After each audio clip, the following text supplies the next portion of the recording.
네, 안녕하세요 여러분. 이번 시간에는 상징적 상호작용론에 대해서 배워보겠습니다. 아까 배웠던 갈등론의 입장하고 그리고 지지난 시간에 배웠던 기능론의 입장과는 완전 별개인데 우리가 두 번 정도 전의 시간에 배웠던 용어가 하나 더 있어요.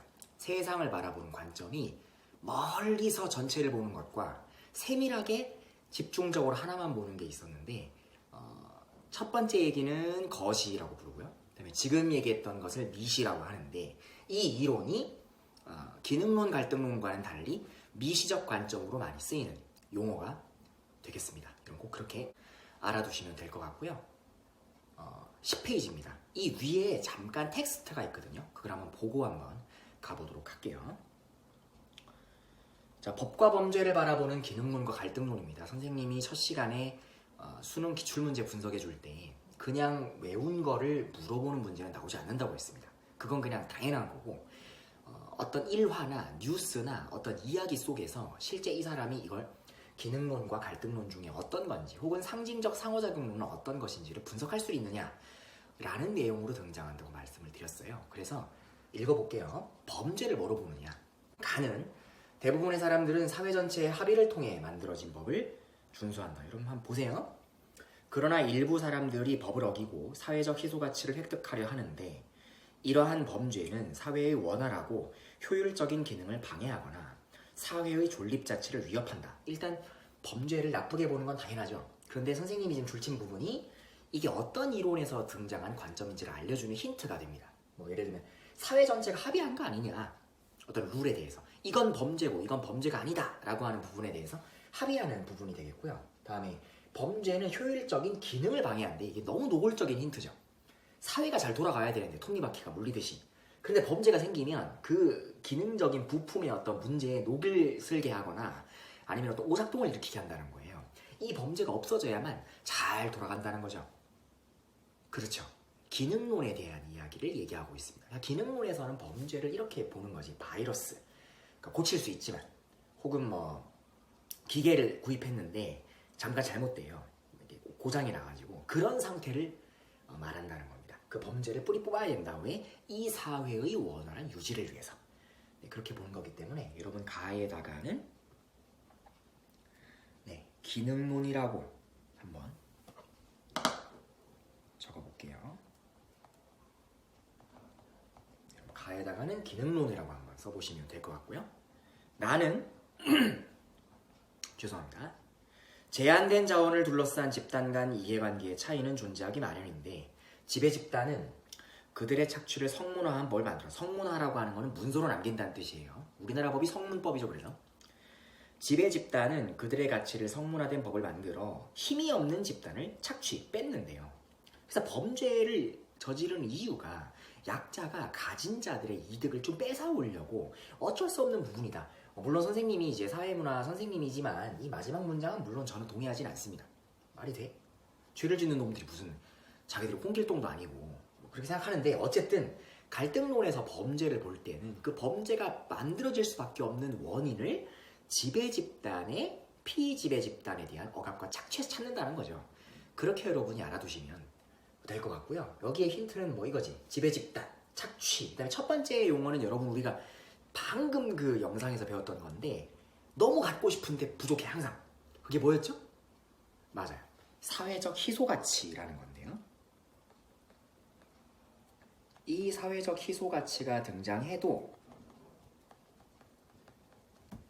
갈등론의 기본적인 용어다라고 말씀을 드렸는데 희소가치라고 안 나오고 이렇게 다른 말로 쓸 수도 있는 겁니다. 알고 계세요 이렇게? 얘는 갈등론으로 정리를 하겠습니다. 자, 오늘 배울 상징적 상호작용론에 대해서 한번 알아보겠습니다. 말에 의미가 있는데요. 상징적이라는 것은 상징을 사용한다는 뜻입니다.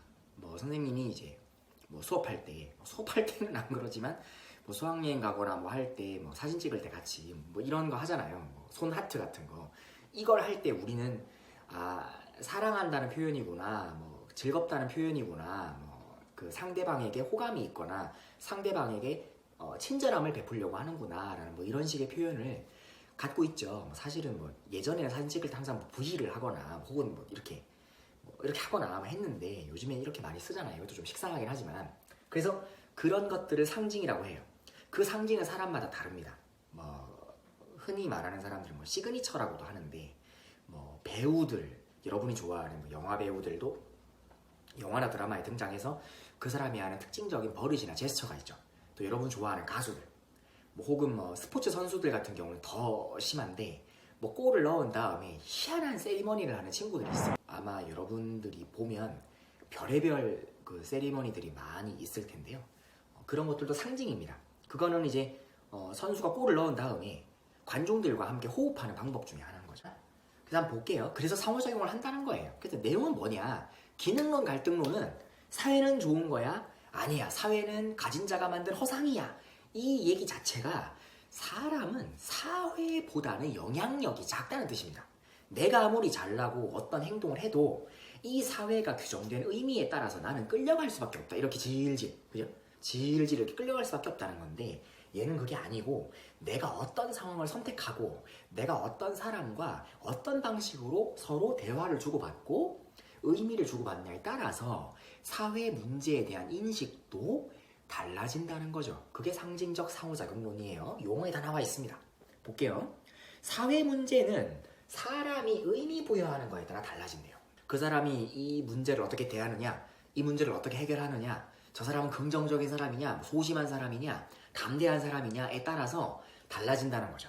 케이스 바이 케이스다 이겁니다. 이게 어떻게 따지면 제일 이해하기 쉬운데 또 마스터하기 좀 어렵습니다. 볼게요. 전제, 배경이죠. 사람은 자율성을 가지고 있어. 능동적이야. 이 사회에 구속되지 않습니다. 그 여러분 아마 요즘 세대, 앞으로 여러분이 또 자녀를 낳으면 여러분 자녀 세대가 더 그렇겠지만 부모님이 하라는 대로 고지고대로 혹은 선생님이 하라는 대로 내 모든 가치관과 진로를 모두 결정하는 친구는 아마 거의 없을 겁니다. 내 인생은 내 건데, 그죠? 그래서 사회에 구속받지 않고 내가 원하는 거대로 한다. 내 의지에 따라서. 그 얘기를 우리가 자율성이라고 부르고 능동성이라고 많이 부르죠. 그렇게 우리가 이해할 수 있는데 이걸 전제로 한다는 겁니다. 그래서 앞에 배웠던 기능론, 갈등론과 같은 거시적 관점은 사회가 사람보다 좀 더 힘이 세다고 보면 돼요. 그런데 얘는 그렇지 않습니다. 사람이 사회보다 더 영향력이 있다. 이렇게 볼 수 있어요. 정리 한번 해볼게요. 주관적 의미를 부여하는데 정리했죠? 똑같은 일인데 어떤 사람은 긍정적이야. 근데 어떤 사람은 부정적으로 반응하는 거죠. 그래서 이거에 따라 달라지는 거지. 어떤 사회 문제라고 했을 때 이건 사회 문제고 이건 아니야. 이렇게 말하진 않는다는 거예요. 그걸 여러분이 좀 잘 알고 계시면 될 것 같습니다. 자, 핵심 주장이 있어요. 자, 빨간색 굉장히 강조되는 겁니다. 이거 잘 보세요, 여러분. A라는 사건을 보고 어떤 사람은 혀를 막 차. 이렇게 했어. 근데 어떤 사람은 대박, 놀랍다. 이렇게 얘기하는 거예요. 그거를 우리는 상황정이라고 합니다. 사람마다 다르다는 거죠. 그 선생님이 되게 좋아하는 그 사극이 있어요. 태조 왕건이라 그래가지고 거기 보면 그 여러분 잘 아는 왕건은 잘 기억이 안 납니다. 주인공은 그 드라마 제목이 태조 왕건인데 여러분 잘 아는 그렇죠. 요즘엔 좀 식상하지만 궁예 아저씨밖에 생각이 안 나. 여러분 잘 아는 그 쌤 무슨 말 하려는지 알겠죠? 궁예 아저씨가 뭐 관심법을 한다고 이렇게 눈을 감았어. 근데 어떤 사람이 막 기침을 한단 말이야. 그래서 갑자기 뭐 이렇게 얘기하죠. 심히 관심법으로 너희들 몸속에 머릿속에 있는 마구니를 들여다보겠다 하고 눈을 감습니다. 근데 어떤 신하가 갑자기 막 좀 몸이 안 좋았나 봐. 뭐 요즘에는 그거를 이제 코로나라고 막 놀리던데 그 신하가 그래요. 갑자기 가만히 있다가 좀 목이 좀 그랬겠죠. 그래서 하는 거지. 그때 누구인가 하면서 요즘 같으면 신경 쓰지 않아. 그 사람이 뭐 기침을 하든지 말든지 좀 과하게 기침을 하면 이러겠죠. 목이 좀 막히면 나가서 물 마시고 오라 그래. 이렇게 하는 건데 그 궁예는 그렇지 않고 여러분 다 알다시피 누가 기침 소리를 내었는가 했더니 그 신하가 얘기하는 소신입니다. 부패야. 이렇게 하잖아요. 그랬더니 궁예가 바로 딱하구나. 내 놈 머릿속에는 마구니가 잔뜩 끼었다. 금부장은 뭘 하는가? 저 몸 머릿속에 있는 마구니를 당장 때려 죽여라. 되게 무서운 얘기죠. 사실 선생님이 그 전까지는 그 드라마를 되게 좋아했어요. 근데 그 이후부터 궁예가 자꾸 옆에 있는 신하들을 자꾸 때려 죽이는 거예요. 그래서 선생님, 아빠도 선생님이랑 그 드라마 보는 거 되게 좋아했는데 엄마가 더 이상 그 드라마를 보고 싶지 않대요. 너무 사람들을 죽이니까. 그러니까 사람들마다 정의가 다른 거죠.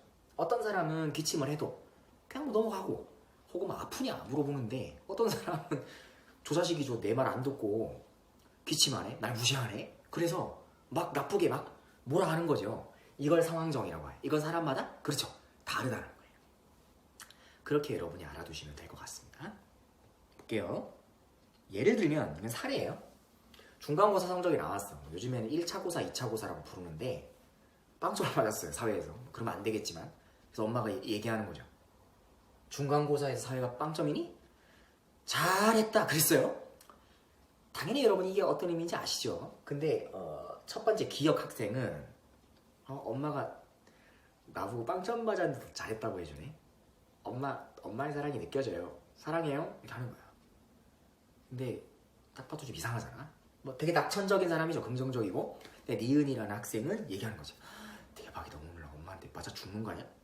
이렇게 사람마다 상황정의가 달라. 더 웃긴 건 뭐냐면 이 기억 니은 학생들만 상황정의가 다른 게 아니고 엄마의 이 멘트도 상황정의가 다를 수 있습니다. 어떤 사람은 뭐 에이 뭐 빵점 맞았다고 뭐 세상이 달라지니 다음에 더 잘 해봐 라고 하던지 다른 식의 수만 가지의 사례가 있습니다. 그래서 엄마의 상황정의와 자녀, 학생의 상황정의는 다를 수 있다. 물론 여러분 오해하지 마세요. 물론 저도 빵점, 선생님 과목을 빵점 맞는 건 좋아하지 않지만 빵점이라고 해서 그 친구가 뭐 나쁘다는 그런 뜻은 아닙니다. 절대로 오해하지 마세요. 네, 아무튼 그렇습니다. 이런 거고요. 핵심 주장은 발생하는 상황과 행위 주체에 따라 달라진다는 거. 이것도 빨간색 줄인데 다 힌트인 거예요. 알아두세요. 케이스 바이 케이스라는 겁니다. 여러분 이런 말 잘 쓰잖아요. 그죠? 사람마다 다른 거야. 그래서 이걸 상징적 상호작용론이라고 부르고요. 좋은 점이 있습니다. 제일 좋은 점은 아까도 제가 말씀드렸듯이 기능론, 갈등론은 아무리 파고들어도 이 사람의 의지와 노력은 중요하지 않은 거예요. 이 사회는 기능론 사회고 이 사회는 갈등론 사회니까 네가 노력해봤자 다 의미 없는 거야가 될 수 있어. 그런데 얘는 그게 아니고 이런 힘든 사회에서 저런 행동을 하는 건 왜일까? 저 사람의 노력 때문일까?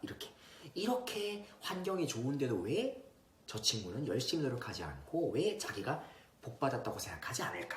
사람마다 다르다는 거. 근데 확실한 건 있어요.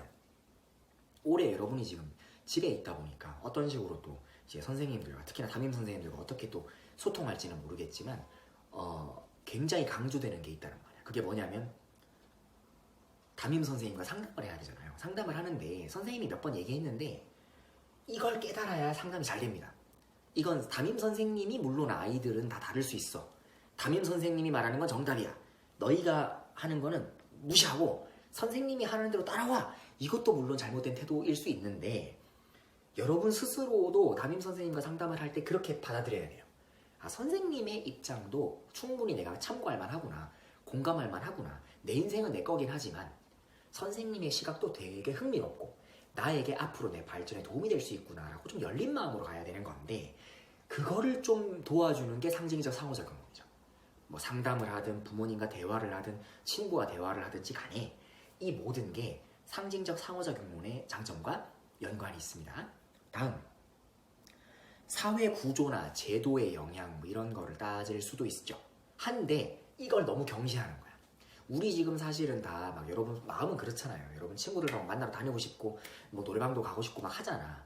근데 지금 나갈 수 없는 이유가 우리 사회의 현실이 우리 사회만 그런 게 아니지. 전 세계가 그런데 사회적 격리하자, 사회적으로 거리를 두자라고 하고 있잖아요. 그러다 보니까 이 사회적인 어떤 공감대가 내 지금 삶에 영향을 줄 수밖에 없다는 거예요. 그래서 그걸 무시할 수는 없잖아. 그래서 이게 단점이야.